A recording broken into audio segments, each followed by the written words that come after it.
Pablo no pudo ver más y apagó el reproductor. Después empezó a reflexionar un poco acerca de lo que acababan de ver. Se preguntaba por qué Skyler Paige estuvo tanto tiempo, se preguntó por qué estaba secuestrado, se preguntó cuáles eran las intenciones de los secuestradores y qué provecho querían sacar.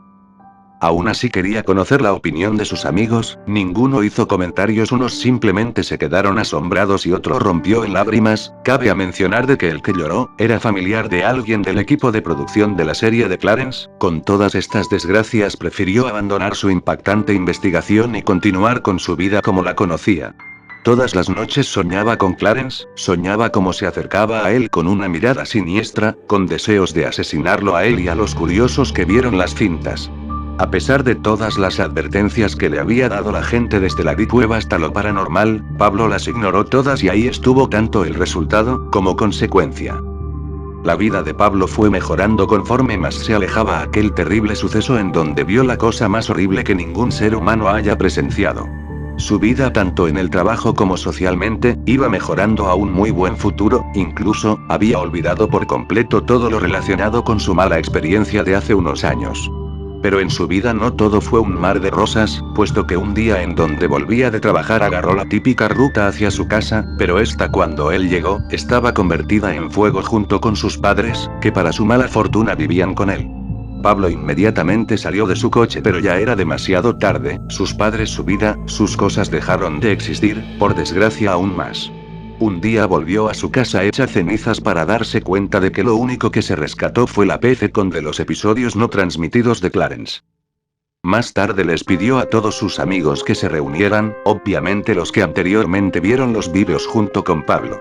Llegaron a su motel, encendieron el reproductor de vídeo para que produjera los vídeos de los episodios que nunca fueron transmitidos. Solo que habían 4 más. Pablo logró notar que uno de sus amigos no había llegado todavía, fue por esa razón de que empezó a sospechar que quizás, los estuviera cazando alguna persona o ser que no pueden ver pero que ahora mismo lo está mirando. Pero se quiso guardar esa sospecha hasta que no se confirmase lo dicho anteriormente, no quería alarmar a ninguno de sus demás amigos, aunque él mismo sabía de que posiblemente, ellos igual lo hayan notado. Pablo y sus amigos se armaron de valor no solo para poner uno, sino los 4 episodios restantes, los cuales, no serían algo a lo que se le quisiera ver con tus ojos.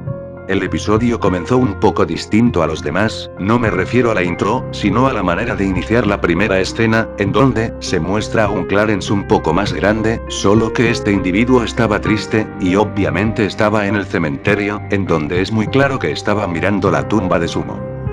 Clarence comienza a llorar y no para de maldecir a Benson y a ese hombre por lo que le hicieron. Cuando Clarence se estaba despidiendo de su difunto amigo llega un hombre de traje y gafas de sol, tenía lentes oscuros y estaba bastante serio. Clarence le dice, ¿usted conoció a Benson? El hombre respondió con un gesto positivo. Clarence le dice que era uno de sus mejores amigos y que todavía no se cree que haya muerto a manos de un loco. Clarence, al ver que el hombre era de cabello corto y su aspecto se le hacía familiar, le tuvo confianza para expresar algunas de sus palabras más sinceras sobre todo esto. El hombre oyó cada palabra, hasta que hizo mención de que hace algunas semanas fue violado sexualmente por su padrastro y su madre no quería volver a esta ciudad porque hace unos días, ese loco se escapó. El hombre se queda congelado, como si hubieran descubierto algún detalle sobre él. Se queda callado un breve momento, y le hace una pregunta. ¿Y cuál es su nombre? Clarence le responde, Chad así se llama. Entonces el hombre le susurró. Entonces yo si fuera tú me echaría a correr porque creo que te está observando. Clarence corrió a que el hombre era Chad, por una parte no lo había dudado y por otra no se lo podía creer. Aquel hombre en el que confió resultó ser la peor persona que jamás haya querido conocer, fue hasta la casa de Jeff. Clarence llegó corriendo con un aspecto de deshidratación, Jeff lo deja entrar, le pregunta a Clarence que sí que ha sucedido, Clarence le gritó, estaba en el cementerio visitando a Sumo y encontré a Chad. Jeff pone cara de traumado, ¿qué? Le respondió, ¿cómo que encontraste a Chad? Clarence le contesta, sé que tal vez sea una falsa ilusión que me hicieron mis ojos al ver a ese sujeto, pero algo en mi interior me dice que él tiene algo que ver con Chad. Entonces fue cuando oyeron que golpearon la puerta principal. Jeff llamó a su mamá que estaba en su habitación, entonces Clarence se da cuenta que era el mismo sujeto que había visto en cementerio hace un breve tiempo. El hombre insistía en que la abrieran la puerta, fue cuando la madre Jeff se la abre. ¿Era exactamente el mismo hombre?, preguntó por Clarence. Clarence mira a Jeff con desesperación. Clarence se le acerca. Fue cuando él se sentía aliviado, como si el mundo se parara por un breve momento, al sentir paz, amor y bondad. El sujeto le hace el siguiente comentario: yo te puedo decir dónde está tu padre. Clarence se pone alegre al reconocer que alguien conoció a su padre. Y le volvió a comentar: vamos, tu mamá nos está esperando en casa. Pero, la dicha duró muy poco, porque antes de salir de la habitación entra Chad vestido con ropa de prisión. Chad se abalanza sobre el hombre para darle golpes en la cara. Pero la pelea parecía real desde la perspectiva de Pablo, así que en lo que la pelea comenzaba, empezó a comenzar una especie de estática, en donde se mostraba a una familia colgada, para que al final, literalmente, Chad los queme. Entonces cambió el cuadro a la pelea, de nuevo cambió la imagen junto estática de un hombre que lo estaban descuartizando, cortando miembro por miembro. Así sucedieron consecutivamente 3 vídeos más. Hasta que el capítulo finalizó con la muerte del hombre. Chad parecía sexualmente excitado al ver la sangre brotar de la nariz y los ojos de aquel hombre, pero se escucharon las sirenas. Eso solo fue para alertar a Chad para que saliera del lugar. Clarence y Jeff miraron con desesperación la agonía del sujeto. Entonces los policías entraron a la casa, pero ya era demasiado tarde. Clarence examinó al hombre para encontrarse con la siguiente nota: Clarence, amigo, yo sé que ese loco de Chad me iba a poder hacer daño, por eso te he escrito esta carta, en donde te voy a decir cómo encontrar a tu amado padre. Solo te puedo decir esto ya que su identidad es confidencial. Tienes que ir al infierno, para poder encontrar el cielo. Clarence, al terminar de leer la nota, dice: entonces iré al infierno. Y finaliza el episodio. Los créditos eran exactamente iguales a los originales. Pero cuando estaba por el corte final, hubo estática, y eran los niños cantando una canción. Al parecer estaba hablada en mandarín o árabe, pero drásticamente cambiaron el idioma, como si fueran computadoras. Y dijeron: al temer a nuestro Dios, tú mismo morirás; al no hacer caso a nuestras súplicas morirás; al no terminar tu trabajo morirás. Entonces uno de ellos le quita el pañuelo que tiene en la boca, y le hace el comentario: recuerda, cuando sufras, solo el diablo y nosotros te escucharemos. Skyler Paige se pone a suplicar por su vida, pero era inútil. Al parecer no había terminado algunos capítulos diferentes. Fue cuando una de las 4 personas sacó un taladro, un cuchillo, una jeringa con un líquido espeso verde. Por alguna razón también sacó unas pinzas grandes y gruesas. Le dijo a alguien: aunque vayas a morirte, dejaremos escoger tu forma de decirle adiós a la vida. Puedes escoger la forma de tu muerte, en donde puedes elegir el taladro para perforar los pecados que hay en ti. Puedes escoger el cuchillo para cortarte la garganta, y que la gente no pueda escuchar tus mentiras. Puedes escoger la inyección, para tener una muerte lenta y dolorosa. O bien puedes escoger las pinzas, para que tú no puedas ver la forma en la que te asesinamos, ni en la que bailamos en tu tumba. Skyler solo lloró inconsolablemente, para que al final uno de los niños escogiera por él. El chico escogió lo que quizás hubiera sido lo peor de todos los instrumentos. El chaval había escogido el taladro. Paige solo le suplicaba que no lo hiciera, pero ya había tomado la decisión. Comenzó por perforarle la pierna derecha. Skyler gritaba horrorosamente. Pablo y sus amigos solo se cubrían los oídos, solo pedía piedad, pero no la consiguió, y por último le perforaron la cabeza, para dejarlo muerto y acabar el vídeo. El grupo completo se quedó sin palabras. Unos no podían hablar y otros salieron corriendo de la sala maldiciendo a Pablo por poner nuevamente ese tipo de vídeos. Entonces, Pablo no sabía qué hacer. Lo primero que hizo fue llamar a la policía. Mientras llegaban se puso a reflexionar acerca de lo que había sucedido. Trataba de olvidar todas las desgracias que le ocurrieron, pero su cabeza estaba dando vueltas por todas partes. Pablo no podía seguir con sus traumas, pero iba a destruir la computadora. Pero entró la policía. Pablo levantó las manos, y dijo que no era lo que parece. La policía disparó a Pablo en el cuerpo. Pablo solo quedó tirado en el suelo, en un charco de sangre. Pablo no pensó nada y solo pasó por su cabeza el sonido de una voz: este es el fin. Los amigos de Pablo, al volver a la habitación, rompieron en llanto al ver su cuerpo en el suelo.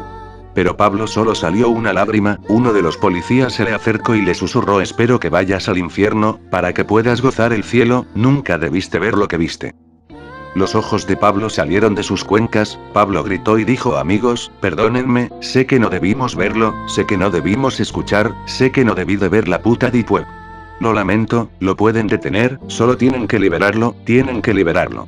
Los amigos de Pablo lloraron inconsolablemente, puesto que no solo habían perdido a un amigo o a un hermano, perdieron a una de las personas que desearían tener a su lado. El fin de semana esa tarde en el funeral, toda la familia de Pablo, bueno, al menos los que quedaban ya que muchos murieron desde que vieron esos capítulos perdidos, gente llorando, personas de luto, etc. Uno de los policías que investigaban el caso, llamado Juan, había ido al funeral para dejarle algunas flores a Pablo y a su familia, se sentía muy mal, no sabía qué hacer ante esto, cuando un hombre de traje se le acercó y le dijo que al parecer, legalmente era la última persona en el testamento de Pablo, por lo cual heredó todas sus pertenencias incluyendo los capítulos perdidos. El hombre con mucho gusto se los dio, Juan los había aceptado sin saber de qué iban a ser su condena, cuando los sostuvo en sus propias manos, logró notar una figura a lo lejos, esa figura, era Clarence. Se extrañó muchísimo al verlo ya que después de la muerte de Pablo, se mencionaba el nombre Clarence, y también imágenes del mismo, pero al verlo en persona no lo pensó dos veces y fue tras él. Cuando lo veía más cerca él mismo se lo confirmó, era Clarence. Las últimas palabras de Pablo no fueron ningún tipo de engaño. Pero cuando estaba por hablarle se le interpuso un hombre, y le dijo es mejor no conocer algunas de las cosas que no se deben de saber. Juan se sorprendió muchísimo, pero también no le importó mucho su opinión y lo apartó de su camino, para su suerte todavía se encontraba en el mismo lugar. Le gritó al mismo tiempo que le mostraba una placa de policía, esa cosa solo se le quedó mirando, Juan le dijo escucha, yo sé que estás aquí por algo, no estás por Pablo, el chico solo se le quedaba mirando sin hacer ningún gesto. El chico solo extendió su mano con un sobre. Juan le dijo pero qué cojones, ¿por qué me has dado esto? Cuando Juan se volteó el chico ya no estaba.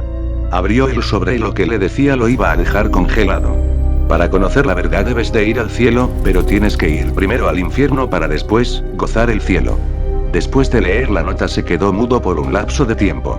De lo que no se percató fue de que todavía no había terminado de leer la nota, para que al final le dijera Luis Carlos Simpson, él es de las pocas personas que te pueden decir. Pero si eres inteligente sabes lo que te conviene, no investigues más, puedes terminar como Pablo. Esto solo sirvió para alentar a Juan para continuar para saber por qué había muerto Pablo, y qué relación tenía la Deep Web, Clarence y Pablo. Pero antes tenía que averiguar quién era Luis Carlos Simpson, él era la cable de todo, pero, no se ha olvidado de la advertencia que le dio aquella persona anónima. Entonces, en la base de datos de la policía buscó a Luis Carlos Simpson, su paradero es un hospital psiquiátrico. Juan no se demoró mucho en llegar, entró como si fuera el dueño del lugar no sin antes mostrar su placa de policía. Le preguntó a la secretaria si dónde estaba, ella le señaló la puerta con la clave DCM230601, escrita en la parte superior de la puerta, miró hacia adentro un breve tiempo, para que pareciera que no había nadie ni nada en la habitación, pero, alcanzó a lograr notar una figura peculiar. Miró nuevamente y vio la figura de un hombre, la cual no parecía tan aterradora, sino más bien parecía la de una persona normal, entró en la habitación y vio a Luis Carlos, quien parecía tener miedo a alguien o a algo. Entonces los dos entraron en conversación. Hola, soy el policía Juan Rodríguez, me informaron que usted me puede brindar acerca de la persona, Pablo Tapia. Sí, él era uno de mis amigos más cercanos, dígame, ¿está bien? Me temo que no hace 2 días que él ha muerto, uno de nuestros agentes abrió fuego contra él. No lo puedo creer después de todo lo que sucedió lo alcanzó, sabía que esto iba a pasar y tarde o temprano me sucederá a mí también. ¿Qué? ¿De qué me estás hablando? ¿Quién te matará?